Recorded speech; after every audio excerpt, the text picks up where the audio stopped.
तर नमस्कार, जय शिवराय मित्रांनो. स्वागत आहे तुमचं परत एकदा नवीन व्हिडिओमध्ये. मित्रांनो, बरेच दिवस झाले व्हिडिओ काय आपण बनवली नव्हती. तर आज खूप दिवसांनी एक नवीन व्हिडिओ घेऊन आलो आहे. मित्रांनो, आज आलो होतो शेतामध्ये इकडे. म्हणजे काही काम होतं. तर शेतामध्ये इकडे काजू वगैरे लावलेले बघा. तर आपलं काम झालेलं आहे आणि आपण आता निघालो घरी. तर घरी जायच्या आधी म्हटलं शेतापासून 2 मिनिटाच्या अंतरावरती एक जुनं असं पुरातन शिवमंदिर आहे, श्री सिद्धेश्वर म्हणून. तर आपण आता जाऊया त्या मंदिरामध्ये आणि बघूया. एक जबरदस्त अशा वास्तूच्या कलेचा एक नमुना असं ते पुरातन शिवमंदिर आहे. तर चला बघूया. तर मित्रांनो बघा, काजू मग आता कुठे कुठे लागायला लागलेत आहे. हे बघा.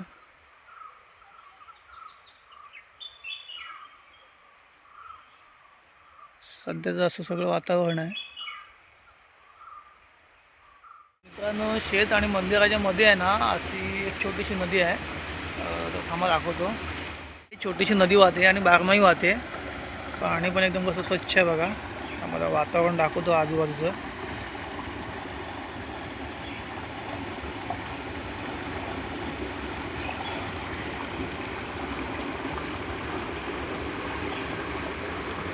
ही इकडे वरती वाट गेली, या वाटेने आपण आलो.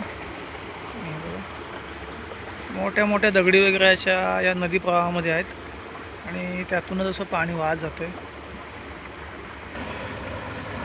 हे बघा किती स्वच्छ असं पाणी आहे बघा.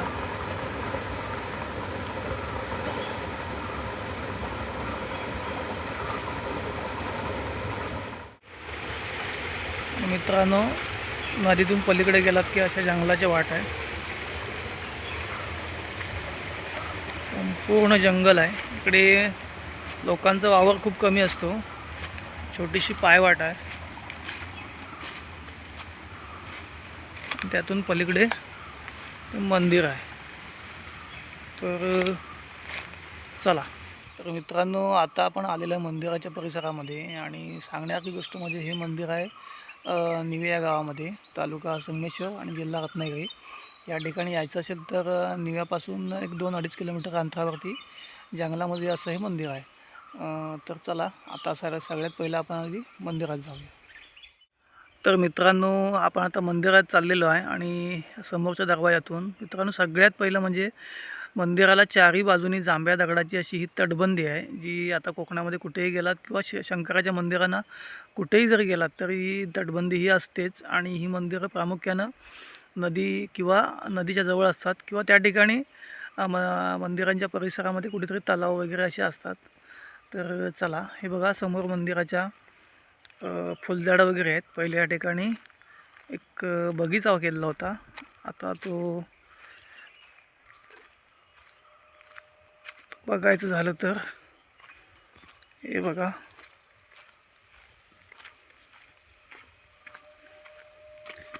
आता गेटमधून आतमध्ये प्रवेश केला आपण. तर सगळ्यात पहिले या मंदिराच्या दोन्ही बाजूनी अशा या दीपमाळा आहेत. उंचच अशा बघायला मिळतात.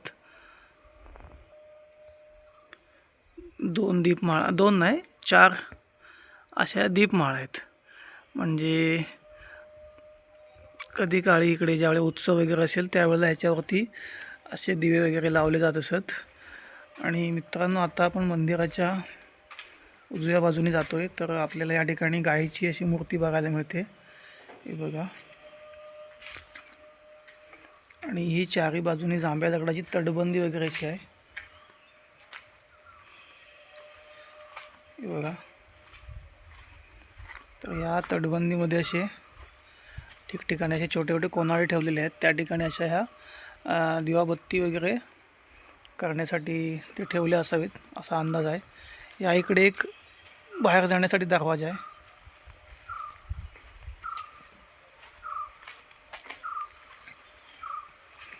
मंदिराच्या पाठीमागे इकडे एक पाण्याची व्यवस्था आहे, नळ वगैरे असा. हे नवीनच केलेलं आहे. आणि मित्रांनो, खाली जरी बघितलं ना तर मित्रांनो पूर्णपैकी जांभ्या दगडाचा असा, म्हणजे लादी नाही म्हणतात, असा फ्लोअर आहे इकडे बघा. पूर्णपणे प्लेन असा. किती शतकांपूर्वीचं हे मंदिर आहे हे आपल्याला काही एक्झॅक्ट माहिती नाही. असं हे आहे बघा.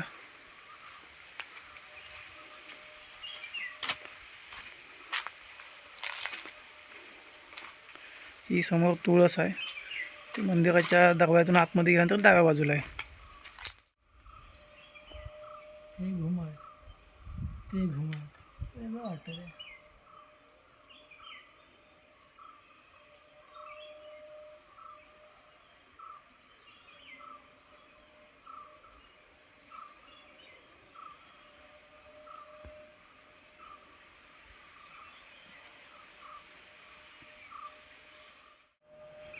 तर मित्रांनो, आता आपण चाललेलं आहे मंदिरामध्ये आणि हा मंदिराचा मुख्य सभामंडप आहे. समोरच बघितलं तर हा आतमध्ये जायला दरवाजा आणि दोन्ही बाजूला अशी भगवान शंकरांच्या मूर्ती आहेत. इकडे शंकर पार्वती आणि इकडे शंकरांचे हे असे फोटो वगैरे काढलेले आहेत. हे बघा, जबरदस्त असं वातावरण आहे.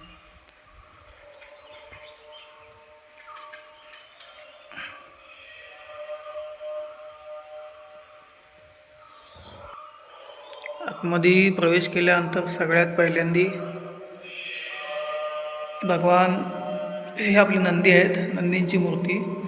त्यानंतर इकडे श्री गणेशांची मूर्ती आहे आणि इकडे देवीची मूर्ती आहे. नेमकी काय आपल्याला माहिती नाही. देवी आहे की शंकर आहे, गळ्यामध्ये सर्प आहे. कोणती मूर्ती आपल्याला काय नेमकी माहिती नाही. मित्रांनो, मंदिरामध्ये नियमित अशी पूजा वगैरे होत असते आणि ही समोर आहे भगवान शंकरांची पिंड आहे. अशा प्रकारे हे मंदिर आहे आणि मंदिरामध्ये रोजच्या रोज अशी पूजा अर्चा वगैरे होत असते.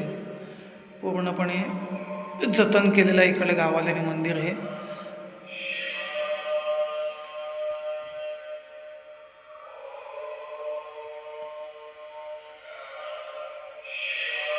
तर मित्रांनो, अशा पद्धतीने हे आहे निवे गावातील श्री क्षेत्र सिद्धेश्वराचं मंदिर आणि या ठिकाणी महाशिवरात्रीला वगैरे कार्यक्रम असतो, म्हणजे त्या दिवशी, आणि श्रावणामध्ये एक एक्का वगैरे असतो. असं हे आपलं प्रसिद्ध असं शिवमंदिर. मित्रांनो, व्हिडिओ कशी वाटली नक्की सांगा. व्हिडिओ आवडली असेल तर लाईक करा, शेअर करा आणि सबस्क्राईब करायला विसरू नका. धन्यवाद.